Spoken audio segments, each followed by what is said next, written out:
Hi, the SI meteorologist Paul Dorian here on Tuesday, May 21st. Severe weather, including the threat for more tornadoes, exists today from the southern plains all the way up to the upper part of the Midwest. Two main ingredients continue to exist today, namely strong upper level disturbance, cold air in the upper part of the atmosphere across the central part of the country. That combined with very warm and humid surface level air that came in from off the Gulf of Mexico over the last several days. Those two ingredients had been missing for much of the spring until just the last several days, and they will continue to exist for over the next couple of days, first in the central part of the country today, and then by Thursday, late Thursday, Thursday evening, all that will shift towards the mid-Atlantic region and northeast, and there can be some severe thunderstorm activity from the Carolinas to New England come Thursday afternoon and evening, although the upper level system will weaken somewhat by that time. Let's focus in on the severe weather threat by first looking at the surface map. Very strong cold front still continues to slowly push to the south and east today. The best chance for severe weather today will be a little bit farther to the south and east of where it occurred yesterday. Of course, there was a devastating tornado right near Oklahoma City in Moore, Oklahoma.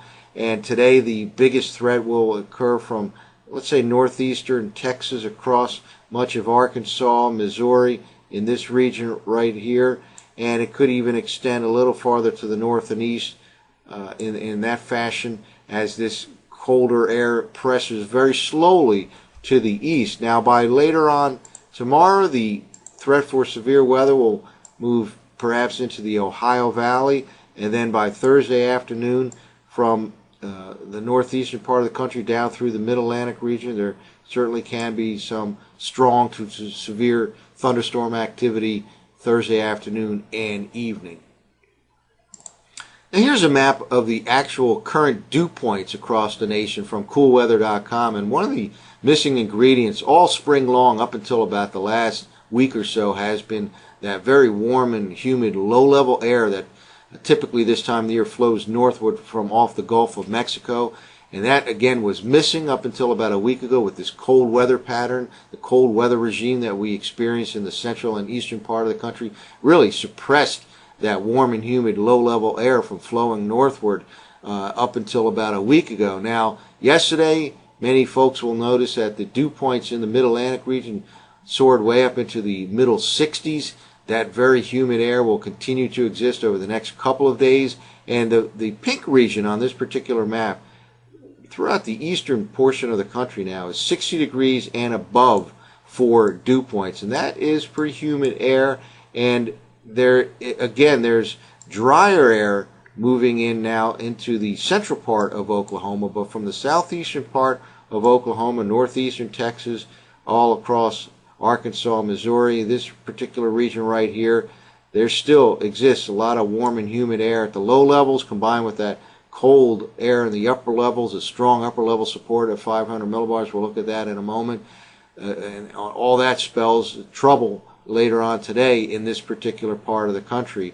As the colder air presses to the east over the next couple of days, that threat for severe weather will shift to the east, Ohio Valley tomorrow, and then the northeast mid-Atlantic region come Thursday afternoon and evening. Eventually, by the weekend, here in the mid-Atlantic region, that colder air will move in. It'll turn out to be a relatively cool and dry weekend here in the mid-Atlantic region, but we have some potential strong thunderstorms to get through before that happens. Well, let's take a look at some 500 millibar maps. We showed this yesterday morning as one of the main ingredients for the potential for that severe weather that occurred yesterday, and it is going to continue for the next couple of days. This is the very latest 500 millibar map. We just looked at the dew points. We have that ingredient in place once again today with very warm and humid low-level air from about the central part of the U.S. all the way to the East Coast. Here's the upper level feature this morning. Just spinning out here in the central part of the country. This is kind of colder air in the upper part of the atmosphere. All of that leads to instability in the atmosphere. And again, the prime zone threat today is from northeastern Texas all the way up into the Great Lakes region, something like this for severe weather, including the threat for tornadoes.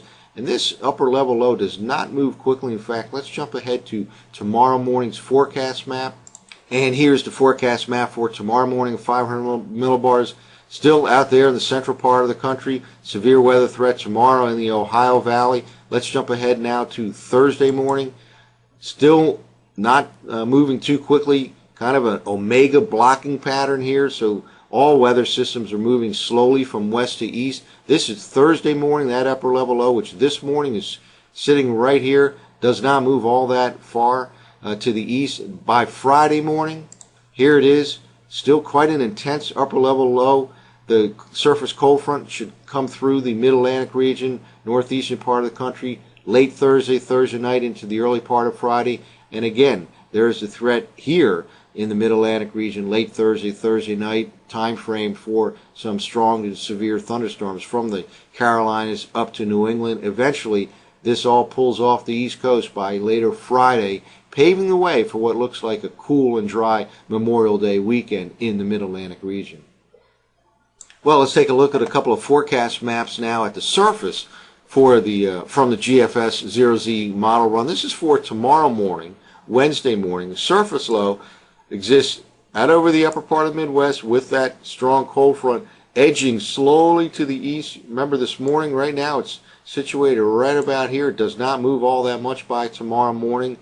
The threat keeps shifting slowly to the east as the cold upper level feature slowly shifts to the east.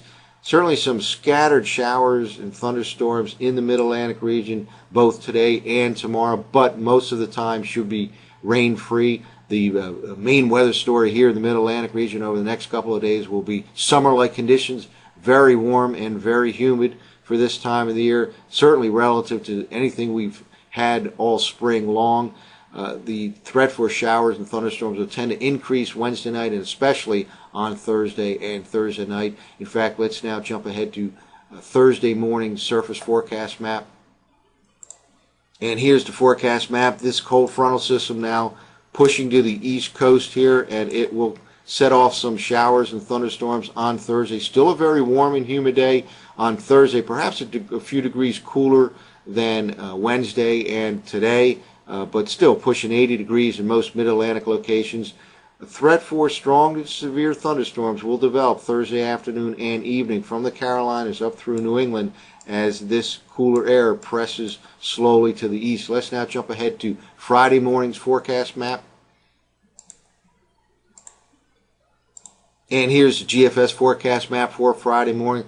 Cold front will take a little bit of time clearing the coast. There can be some lingering showers on Friday morning in the mid-Atlantic region as that cooler air presses in from the west, but it may take a little bit of a while for it to actually clear out here. You know, cool high pressure situated over the Great Lakes, again, should move in for the Saturday and Sunday time frame in the mid-Atlantic region with generally cool and dry conditions. Still little question exactly when that clearing will actually occur, sometime during the day on Friday, but again, that front could linger a little bit along the coast on Friday, giving us cooler conditions, but still the threat for some showers, especially in the morning period along the I-95 corridor. So lots of activity going on across the central part of the U.S. into the eastern over the next few days. Stay tuned to the SIweather.com. I'm meteorologist Paul Dorian.